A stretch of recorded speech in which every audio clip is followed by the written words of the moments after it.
Buenas tardes. El día de hoy vamos a hablar sobre la irrigación del cerebro, ¿verdad? Entonces ya sabemos que esta irrigación procede de la carótida interna y de la vertebral principalmente. Entonces cuando vemos este dibujito, ¿verdad?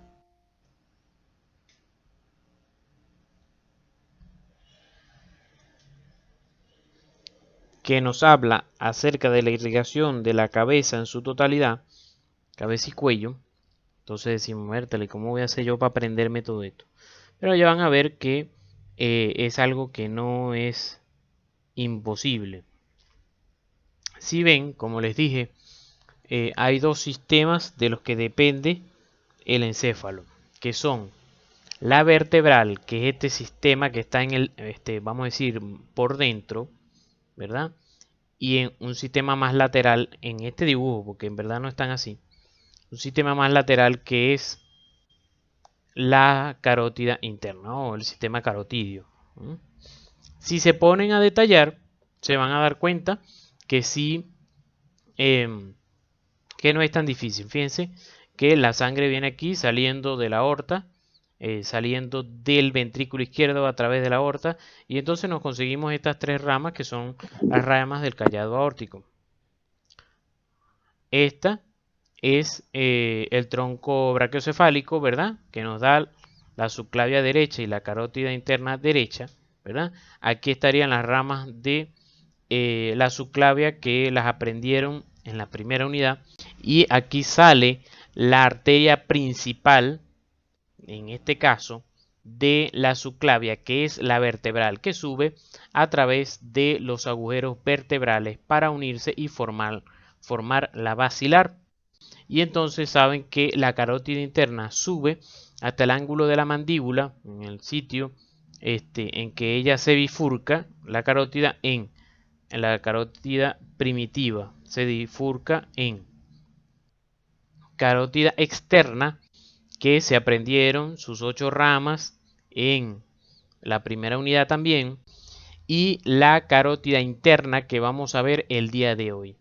Ella da unas poquitas ramas en su recorrido hasta que entra al cráneo y es donde da las ramas principales para el cerebro.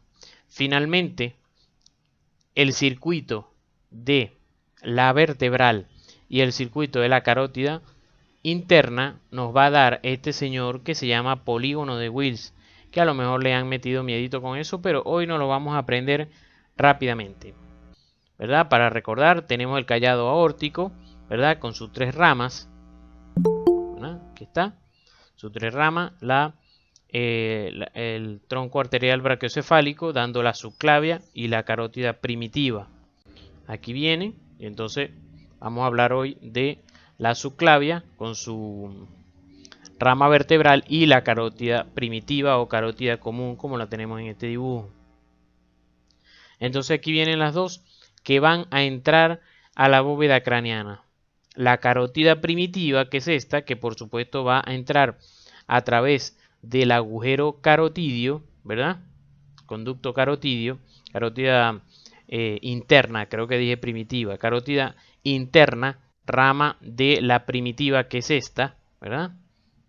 Y la subclavia, que viene aquí por los agujeros vertebrales, y ella entra a través del agujero magno junto con, por supuesto, la médula espinal, y entonces va por delante de lo que es el bulbo y la protuberancia.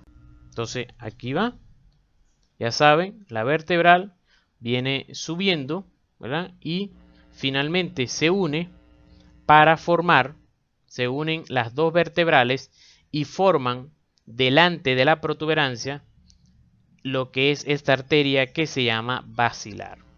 La carótida interna, ¿verdad? Que es rama de la carótida primitiva, tiene varias porciones. Las 3 primeras porciones casi no tienen, ella casi no da ramas, porque ella deja que la carótida externa, que va paralela a ella, se encargue de la irrigación de todas esas regiones en la cara. ¿Se acuerdan que la carótida externa termina una de sus ramas terminales, la maxilar interna, que da como 15 ramas, que las vimos en las regiones profundas de la cara, el trabajito que le mandaron a hacer. La carótida primitiva entonces tiene primero una porción corta que se llama suprayoidea, que está por encima del hueso yoide. Aquí está el hueso yoide. Entonces empieza aquí esta porción más o menos hasta el ángulo de la mandíbula. Luego viene otra porción sin todavía entrar al cráneo que se llama retroestilia, porque está por detrás de la apófisis estiloide. Luego entra en el conducto carotidio y fíjense que el conducto carotidio tiene un recorrido, es decir, no es un agujero solamente, sino que como tal es un conducto. Entonces tiene allí otra porción. Como les digo, estas tres primeras porciones tienen una que otra rama, pero con muy poca importancia. Y la última porción, que ya es dentro del cráneo, es la porción que se llama sinusal, intrasinusal, porque va con uno de los senos venosos. Entonces aquí es donde ya ella finaliza en sus ramas terminales que van a dar lugar al polígono de Wills. Aquí fíjense que tenemos las ramas de la carótida interna, sobre todo las ramas ya en la porción sinusal. Para el oído medio, la vidiana, una anastomótica con la meningia media, hasta para el ganglio de Gasser, ¿verdad? Esta porción que ya está aquí, saliendo aquí en el cráneo, pues ya, vamos a decir, adentro del cráneo. Entonces esta porción va dando todas esas ramas y una de las ramas principales es la oftálmica. La rama oftálmica que, como sabemos, va a ir dentro de la órbita y entonces va a irrigar obviamente todas las estructuras que allí están. Y eso lo vieron también en la primera unidad. Fíjense todas estas ramas que vieron, ¿verdad? Todas estas ramas que da la oftálmica, lagrimal, periósticas obviamente para los huesos de la órbita, malar, central de la retina. Se la vemos aquí más adelante. Fíjense aquí cómo hace el recorrido la arteria oftálmica dando todas estas ramitas que estamos viendo. Va dando todas estas ramas, ¿verdad? Aquí lo vemos cuando va dando a cada uno de los músculos y al mismo globo ocular, a la retina. Hay las maculares, ¿verdad? Maculares superior, maculares inferiores, que son estas las que uno ve, que son las ramas que uno ve en el fondo de ojo, cuando hace un fondo de ojo. Ven cómo vienen bonitas aquí las arterias. ¿Se acuerdan que el ojo, el globo ocular, tiene tres capas? La esclerótica, coroides, coroides y retina. Entonces fíjense cómo está irrigada la coroides por esas ramas. Aquí tenemos las palpebrales que finalmente van a salir aquí arriba por el agujero supraorbitario. Y entonces tenemos aquí finalmente, ¿verdad? Aquí lo que son las ramas terminales. Aquí se ve un poquito la cerebral anterior, una de ellas. Cerebral anterior, cerebral media, comunicante posterior y coroidea. Aquí la vemos. Aquí viene esta que viene aquí. Esto que ustedes vienen aquí, carótida, esto que viene aquí. Entonces, ahora la foto que viene la vamos a ver desde arriba hacia abajo. Desde arriba hacia abajo. Entonces aquí, fíjense, estamos viendo de abajo hacia arriba. Vamos a ver aquí, de abajo hacia arriba. Fíjense, está ese que hace la carótida. ¿No? Vamos a ver de abajo hacia arriba. Y aquí viene la carótida, ¿ven? Esta que viene aquí, ¿verdad? Y me va a dar, entonces, ¿verdad? La comunicante posterior, esta que viene aquí, comunicante posterior, cerebral anterior y cerebral media. Carótida, comunicante posterior, cerebral anterior y cerebral media. Que entonces son parte de lo que me va a formar el polígono de Wills. Entonces aquí las vemos otra vez, ¿verdad? Cada una de estas arterias las voy a describir. Entonces fíjense, carótida, esta que viene aquí, que venía subiendo, me da la comunicante posterior, la coroidea, disculpen que esa se me había pasado también, la coroidea, que me va a formar los plexos coroideos. ¿Cuál es la función del plexo coroideo? Que habíamos dicho que me va a formar el líquido cefalorraquídeo que se forma en cada uno de los ventrículos, en este caso en los ventrículos laterales. Fíjense en un corte coronal, ¿verdad? Es decir, hicimos un corte a este nivel, un corte coronal a este nivel, ¿verdad? Y vemos el recorrido de la cerebral media. Va por debajo, por lo que es, ¿qué sería esto aquí? La cisura de Silvio o cisura lateral. Entonces la cerebral media recorre la cisura lateral, o sea, buscando lateralizarse para irrigar la cara lateral del cerebro. Además, también ella irriga aquí, importantísimo, lo que es los núcleos de la base y, que yo se los había dicho, la cápsula interna cuando viene bajando. Bueno, no solamente ahí hay fibras que suben y bajan. Ahorita vamos a hablar un poquito más, ¿verdad?, acerca de cada una de esas arterias de las cerebrales, pero quiero terminar de formar el polígono de Wills. Las vertebrales, ¿verdad?, que vienen subiendo aquí por delante de la médula espinal, ¿verdad?, me van a dar unas arterias que son la meningia posterior, espinal posterior y anterior, que las vimos, ¿verdad?, en la clase de médula espinal, ¿se acuerdan? Que es la espinal anterior, que se va a anastomosar en el medio y me va a irrigar la médula espinal, y las espinales posteriores, que me van a irrigar por detrás a la médula espinal. Igualmente, lo que es la cerebelosa, posterior-inferior. Como sabemos, las dos arterias vertebrales se unen a nivel de bulbo y me forman una sola arteria basilar. Se anastomosan y forman la arteria basilar. La arteria basilar, ¿verdad?, me va a dar varias ramitas, sobre todo para aquí la protuberancia. Para la protuberancia, que son las protuberanciales, auditiva interna, cerebelosa anteroinferior, cerebelosa superior. Fíjense en un corte aquí lateral, otra vez, este es la vertebral, ¿verdad?, que viene subiendo, se une a este nivel y me forma la basilar. Y la basilar me va a dar estas que son las protuberanciales, esta cerebelosa anteroinferior, cerebelosa superior, me va a dar todas esas, ¿verdad? Y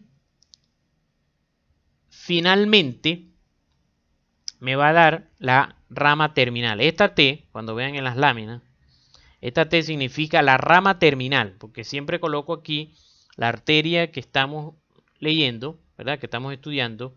Aquí coloco sus ramas y siempre al final coloco las ramas terminales. A veces son varias, a veces en este caso es una sola. Es esta, la cerebral posterior, esta que viene aquí. La cerebral posterior a su vez me va a dar la comunicante posterior, que se va a unir a la comunicante posterior que me está dando la carótida. ¿Ven? Se unen aquí. Esta es la carótida, me va dando la comunicante posterior, y esta es la cerebral posterior que me da la comunicante posterior y se anastomosan allí. Fíjense que aquí viene la carótida subiendo. Entonces, ¿verdad?, ahora vamos a ver lo que es el polígono de Wills. El polígono de Wills es una red arterial, ¿verdad?, donde se anastomosan varias arterias con el fin de darle irrigación al encéfalo, con el fin de que no falte la irrigación en el encéfalo si alguna de estas arterias falla. El problema es que se ha estudiado, se ha visto que a pesar de que exista el polígono de Wills, muchas veces es insuficiente para su función. Es decir, que si se tapa una de las arterias, las otras se les hace difícil mantener el flujo sanguíneo que necesita el cerebro en un momento dado. Entonces, se ha estudiado que aproximadamente en un 20% de las personas es que el polígono de Wills sirve para ayudar en la irrigación si falla una de esta arteria, que las otras sigan irrigando a pesar de que falle una, ¿eh?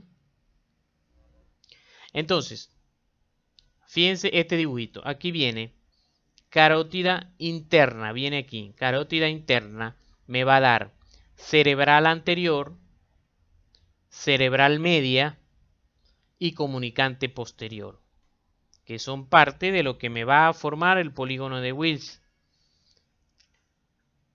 Las vertebrales me van a dar la basilar y la basilar finalmente me va a dar la cerebral posterior.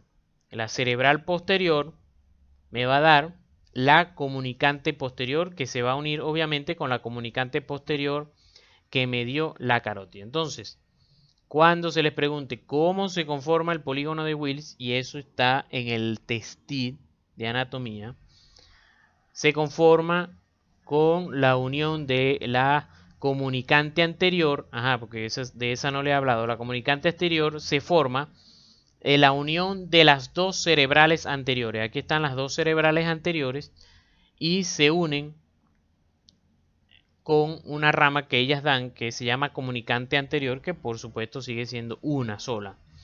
Entonces, el polígono de Wills se forma con la comunicante anterior, las cerebrales anteriores, las comunicantes posteriores y las cerebrales posteriores. Con eso conformamos lo que es el polígono de Wills. Obviamente, ¿verdad? Prácticamente las tres, estas me las da la carótida, y estas dos, a la vez abarcando la comunicante posterior, estas dos me la da el sistema de las vertebrales con la basilar. Entonces ahora vamos a hablar, ¿verdad?, de las zonas de irrigación del encéfalo a través de cada una de estas cerebrales, y eso es algo muy importante que ustedes deben tener en cuenta y ya van a ver por qué. Lo primero es, ¿verdad?, ver el recorrido entonces de la cerebral anterior. La cerebral anterior, ¿verdad?, ya sabemos que se origina de la carótida interna y se dirige hacia adelante, luego hacia arriba y luego hacia posterior. Es decir, recorriendo, rodeando el cuerpo calloso. Otra vez, está aquí originándose, se dirige hacia adelante, hacia arriba y hacia atrás. Igual aquí, fíjense, aquí viene hacia adelante, hacia arriba y hacia atrás. Si la vemos desde adelante, abrimos lo que se llama el espacio aquí de la hoz del cerebro, ¿verdad? Aquí viene ella hacia adelante, ¿verdad? Es esta misma que viene aquí, porque este huequito es la carótida interna. Viene aquí la carótida interna y aquí se origina cerebral anterior, es este recorrido aquí. Cerebral anterior aquí viene hacia adelante, hasta aquí, luego viene hacia arriba y luego viene hacia atrás. Mientras ella hace ese recorrido, va irrigando, ¿verdad?, lo que tiene aquí cercano la corteza cerebral. Entonces, cuando vemos la zona que ella abarca, ¿verdad?, ella abarca en la cara medial del cerebro, ella irriga los lóbulos frontal y parietal. La carótida, la cerebral anterior, se encarga de irrigar en la cara lateral, en la cara medial, el lóbulo frontal y el lóbulo parietal. Y se dirige también hacia afuera. Estas ramitas llegan hacia afuera, hacia lateral. Entonces también abarca los 2 centímetros superiores de estos mismos lóbulos. Fíjense que aquí vienen las ramitas de la cerebral anterior y llegan hasta aquí, fíjense, hasta 2 centímetros superiores del lóbulo frontal y 2 centímetros superiores del lóbulo parietal. Esa es la irrigación de la cerebral anterior. Ahora vamos con la cerebral media. La cerebral media como sabemos, entonces ella se origina también de la carótida interna y recorre todo lo que es el surco lateral, la profundidad del surco lateral, y da irrigación a los núcleos de la base, al diencéfalo, a la cápsula interna. Sigue recorriendo hasta hacerse completamente lateral. Sale del surco de Silvio, la cisura de Silvio o cisura lateral, y se encarga de irrigar prácticamente toda la cara lateral del cerebro. Aquí viene, igual aquí. Va por toda el surco lateral y sale y da sus ramitas hacia la cara lateral del encéfalo. Entonces, ¿cuál es su territorio? Ella irriga, ¿verdad? Los lóbulos frontal y parietal en su cara lateral, excepto los 2 centímetros superiores de estos lóbulos en su cara lateral, porque ellos están irrigados por la cerebral anterior. Igualmente, irriga los lóbulos temporal y occipital, exceptuando los 2 centímetros inferiores de esta cara lateral de estos lóbulos temporal y occipital, que va a venir dado por la cerebral posterior que vamos a ver a continuación. Fíjense que estas ramitas que ven aquí, estas arterias que ven aquí, son la cerebral anterior. Es decir, si yo aquí le paso un cuchillo aquí al cerebro, ¿verdad? Corto el cerebro en un plano coronal, rebano el cerebro, voy a cortar aquí la arteria y el cuerpo calloso que viene abajo. Entonces esto, por esto que se ve aquí, perdón, aquí, la cerebral anterior y el cuerpo calloso. Y si yo les pregunto, ¿y esto quién es? Igual mismo, la cerebral anterior, que es esta que está aquí. Viene aquí, y viene subiendo, aquí viene subiendo. Lo único es que viene, le da la vuelta por delante al cuerpo calloso y cae aquí. Que sería este mismo recorrido aquí. Como yo la piqué aquí, ese corte es como decir aquí. Entonces, la estoy viendo cuando va hacia adelante y después cuando se está yendo hacia atrás. Cuando está hacia adelante y cuando va hacia atrás. La cerebral posterior, ¿verdad? Que dijimos que se originaba de la basilar, se va a encargar de irrigar todo el lóbulo temporal y occipital, ¿verdad?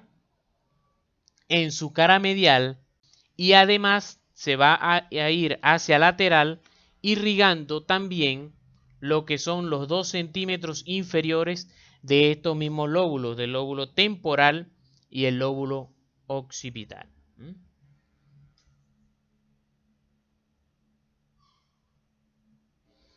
Entonces, es por este señor que se llama homúnculo, ¿verdad? Que es importante la irrigación, saberse la irrigación del encéfalo. ¿Por qué? Recuerden que esto es lo que es la parte motora y esto es lo que es la parte sensitiva. Es decir, esta es la circunvolución precentral en el lóbulo frontal y esta es la circunvolución postcentral en el lóbulo parietal.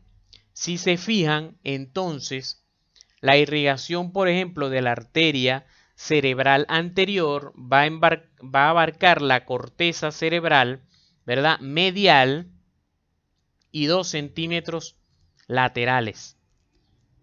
Medial y los 2 centímetros laterales. Es decir, que me está abarcando tronco y miembro inferior.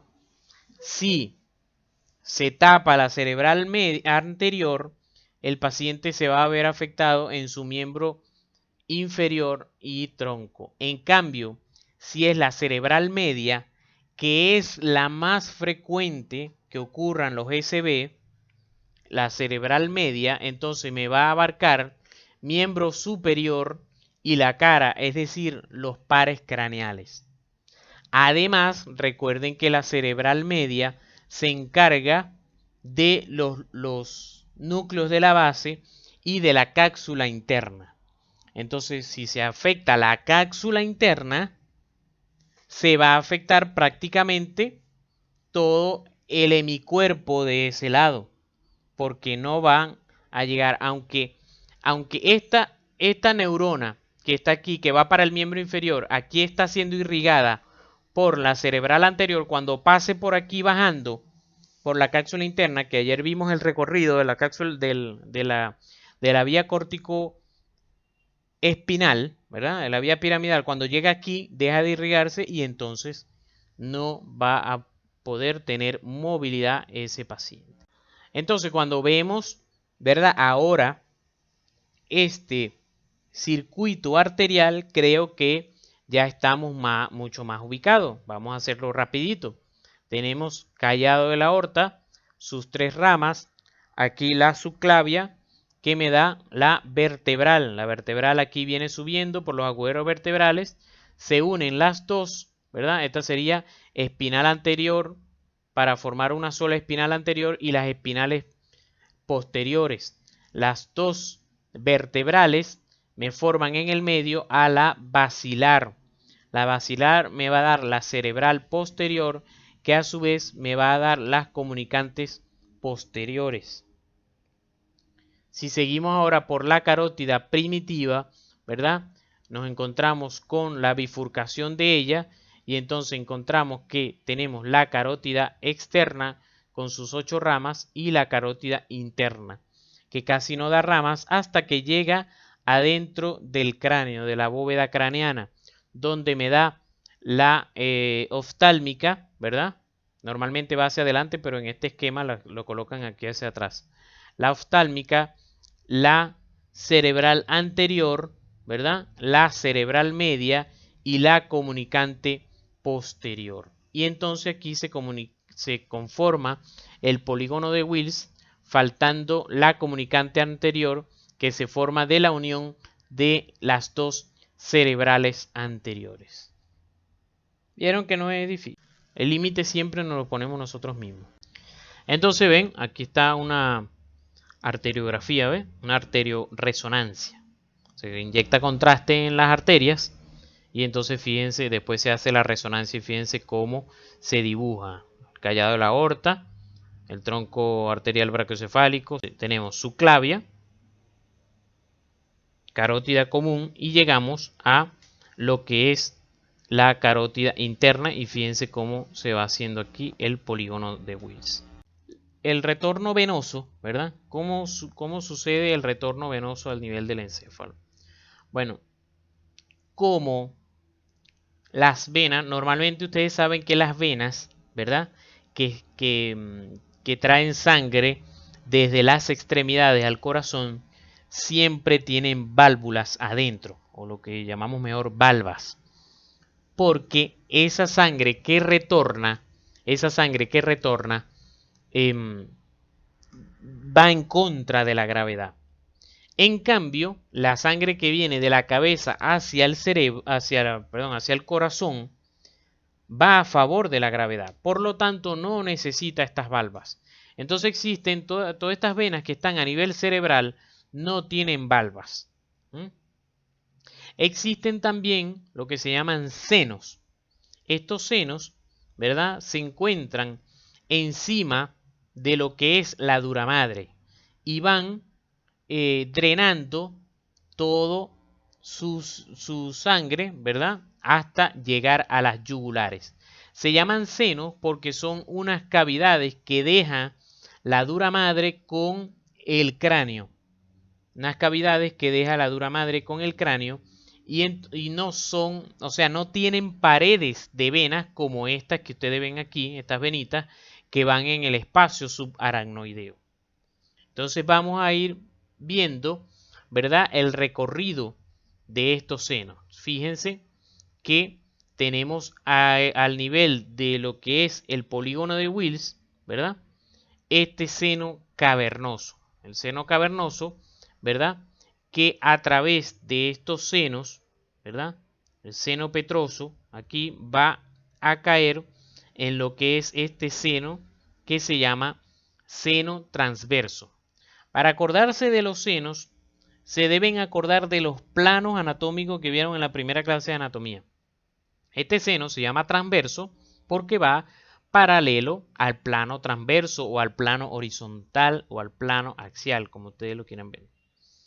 Entonces, fíjense, viene aquí un seno que se llama sagital superior porque va paralelo al sagital, que es este mismo que va aquí. Este seno, sagital superior, y este seno, sagital inferior, que va aquí paralelo también con lo que son las cerebrales anteriores. ¿Se acuerdan que van encima del cuerpo calloso? Entonces, entre el seno sagital superior y el seno sagital inferior viene aquí lo que es la hoz del cerebro. ¿Qué es esto? La hoz del cerebro que se compone de lo que es dura madre. ¿Alguien sabe por qué se llama hoz del cerebro? Era un dispositivo, ¿verdad? En la antigüedad con que, o no sé, a lo mejor todavía se usa, con que se hace la siega del trigo. Es decir, con que imagínense una siembra de trigo y con que se corta abajo todo el trigo para segarlo, es decir, para recogerlo. Con ese dispositivo se corta, es como un cuchillo. Se lo voy a enseñar aquí. Seguro como soy médico y Google sabe que soy médico, seguro me sale, pongo hoz y sale hoz del cerebro. Ah, no. Sí salió la hoz. Es este dispositivo con que se corta el trigo. También parecido al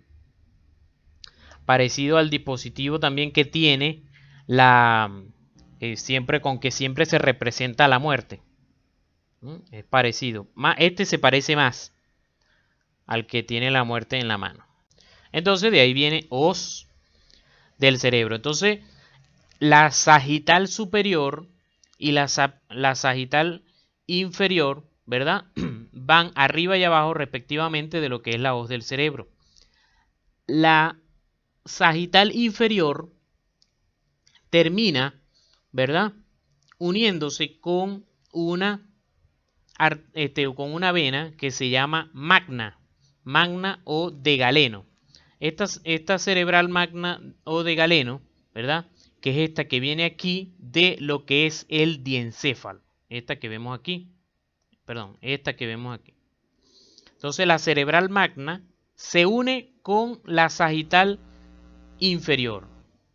Cerebral magna con la sagital inferior y forman, aquí está, sagital inferior, cerebral magna y forman este otro seno que se llama seno recto. Otra vez, sagital inferior con cerebral magna forman el seno recto. El seno recto con la sagital superior y con el seno transverso se unen y forman, ¿verdad? Aquí la confluencia de los senos.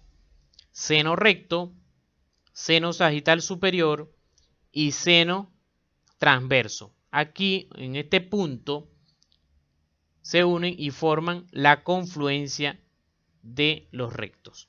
De aquí bajan un poquito y hacia los lados, ¿verdad? Y me van a formar hacia los lados lo que es el seno sigmoideo. El seno sigmoideo va trayendo toda esta sangre de la confluencia de los rectos que finalmente va a caer en el agujero yugular. Y cuando este seno sigmoideo sale por el agujero yugular, obviamente ya ahora se va a convertir en lo que es la vena yugular. La vena yugular. Yugular interna, eso sí, la yugular interna. La yugular externa, ¿verdad? Se va a conformar de unión de venitas que vienen de la cara, así como se conforma así como la carótida externa me da ramas para la cara, así la vena yugular externa se va a formar de venas que vienen de la cara, se van a unir y van a formar la vena yugular externa. Si se fijan, la yugular externa va lateral al esternocleidomastoideo. En cambio, la yugular interna va por dentro, medial al esternocleidomastoideo. Esto es súper importante porque la yugular interna, ¿verdad? No se ve porque está tapada por el esternocleidomastoideo, sino que lo que se ve es la yugular externa. ¿Qué sucede? Que cuando ustedes vayan a introducción a la práctica médica, Dios mediante, en el cuarto semestre, hay un tema de cuello, de cómo examinar el cuello. Y en el cuello, tú examinas lo que se llama el pulso venoso. El pulso venoso. Entonces se ve, si ustedes tienen a alguien en este momento, a alguien ahí al ladito, ¿verdad? Le dicen que voltee la cabeza hacia un lado. Y si ustedes ven detenidamente en su cuello, sobre todo si colocan una luz tangencial, es decir, alumbran esta zona, pero o sea, no colocan la luz de frente, sino así de ladito, que se haga sombrita, ¿verdad? Van a ver que esto de repente aquí vibra, sobre todo aquí más inferior, vibra. Y eso que ustedes están viendo allí es lo que se llama el pulso venoso. Ese pulso venoso, si se acuerdan de ciclo cardíaco, en el ciclo cardíaco habían 3 momentos en el que aumentaba la presión en la aurícula derecha. Ese aumento de la presión en la aurícula derecha se traslada, ese aumento de presión, hacia las yugulares, tanto la interna como la externa. Y entonces por eso vibran, por ese aumento de presión. O sea, es como que si hay un flujo retrógrado de la sangre hacia ese nivel. Y a eso se le llama pulso venoso que tú debes examinar en el paciente. Y siempre entonces la discusión, también así como la discusión con el oblicuo superior del ojo, que si es el oblicuo, que si el oblicuo superior mira hacia abajo y hacia afuera, o si mira hacia abajo hacia adentro, también hay la discusión de si el pulso venoso es vena yugular interna o vena yugular externa. Ustedes que están viendo anatomía en este momento, ¿verdad? Se pueden dar cuenta que obviamente lo que pueden examinar es la yugular externa. La yugular interna no se puede examinar a menos que quites el esternocleidomastoideo. Pero hay libros que van a decir que se examina la yugular interna. Yo no sé por qué dicen eso. Yo lo que concluyo es que el deber ser es que se examinara la yugular interna porque ella está más directa de la aurícula derecha. Pero no puedes quitarle el esternocleidomastoideo al paciente para ver. Otra cosa es que el pulso venoso, ¿verdad? Me mide sobre todo la presión de agua que hay en el sistema venoso. Por un método que después van a ver en Introducción a la Práctica Médica, pero otro método es también que cuando se hace una vía central, es decir, que en vez de tomarle al paciente una vía periférica en las venas del brazo, a veces se le hace un acceso yugular al paciente, es decir, se coloca un catéter en la vena yugular para pasar medicamento, hidratación y eso. Ese acceso venoso te permite, eso se hace en la yugular interna, y ese acceso venoso también te permite medir la presión de agua, es decir, la presión del pulso venoso. Entonces, por supuesto, si lo vas a hacer con un catéter, obviamente lo haces tranquilamente en la yugular interna. Entonces, llévense desde aquí, por favor, que el pulso venoso se toma en la yugular externa, porque no tienes de otra. Si pudieras hacerlo en la yugular interna, por supuesto que fuera mejor, porque fíjense que entonces la yugular externa me va a drenar en la vena subclavia. La yugular externa drena en la vena subclavia. En cambio, la yugular interna se une con la yugular externa y me forman, perdón, la yugular interna se une con la subclavia y me van a formar el tronco venoso brachiocefálico. Fíjense que aquí está cayendo la vena yugular externa. Entonces, si tengo la aurícula derecha aquí, ¿quién está más cerca de ella? ¿La yugular interna o la yugular externa? Por supuesto que la yugular interna, entonces yo debería medirlo allí, pero no puedo por las razones que ya les expliqué. Entonces la unión de la yugular interna y la subclavia me forma el tronco venoso brachiocefálico, y el tronco venoso brachiocefálico, los dos troncos venosos brachiocefálicos, que como se darán cuenta, el izquierdo es más largo que el derecho porque la vena cava superior está del lado derecho. Entonces ellas dos, la unión de ellas dos me forman, o de ellos dos porque son troncos, me forman la vena cava superior. La vena cava superior también me recibe la vena ácigos, que es esta que viene aquí. Hace el callado de la ácigos y drena por detrás en la cava superior. La cava superior, por supuesto, ya saben que drena en la aurícula derecha. Esto es algo que no se les puede olvidar, ¿verdad? También lo que es el drenaje linfático. Esto creo que es de hecho de la primera unidad, pero ya que estamos aquí, porque se lo van a preguntar en introducción a la práctica médica.